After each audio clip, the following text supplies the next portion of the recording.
conflit qui oppose la Russie à l'Ukraine, des soldats centrafricains se disent prêts à accompagner la Russie dans cette guerre. Dans une vidéo postée sur les réseaux sociaux, ils disent soutenir les soldats russes qui mènent des opérations militaires pour ramener la paix et l'ordre face au nationalisme ukrainien. Rappelons que depuis quelques années, la Russie aide la Centrafrique à restaurer l'intégrité de son territoire à travers l'organisation paramilitaire Wagner, une illustration supplémentaire de l'efficacité de la lutte d'influence que la Russie mène en Centrafrique.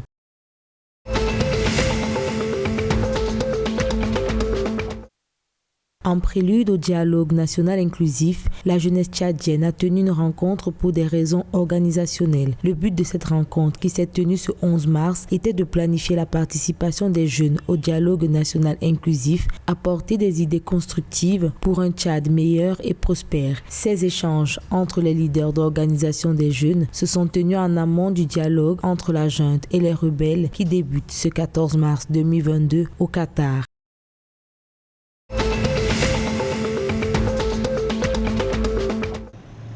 À Goma, en République démocratique du Congo, se tient depuis le 12 mars 2022 la première édition du salon Leadership féminin femmes engagées. Cette plateforme vient promouvoir les droits de la femme à travers son leadership, son courage, ses innovations pour le développement des provinces. Placé sous le thème « Femmes, piliers du développement communautaire », ce forum d'échange vient mettre ensemble les femmes leaders et les jeunes filles ambitieuses en vue de partager leurs expériences afin de créer d'autres femmes leaders capables d'impacter le développement du Kivu.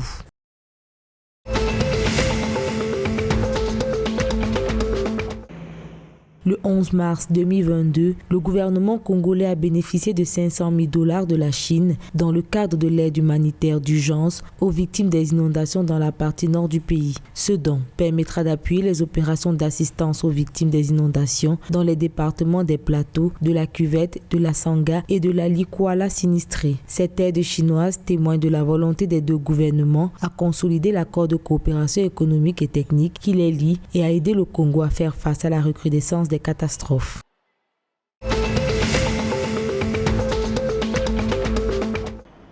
Le Cameroun sera bientôt doté d'un système national d'état civil fiable et moderne. L'opération ainsi lancée va permettre l'élaboration d'une stratégie opérationnelle de numérisation et d'indexation des actes d'état civil disposant des données couvrant la période de 1960-2020. Soutenue par l'Union européenne, cette opération concerne tous les centres d'état civil principaux et secondaires du Cameroun. Pour rappel, c'est l'une des articulations du programme d'appui à la citoyenneté active qui veut contribuer à réformer et à moderniser l'état civil, renforcer l'accès des populations à des services améliorés.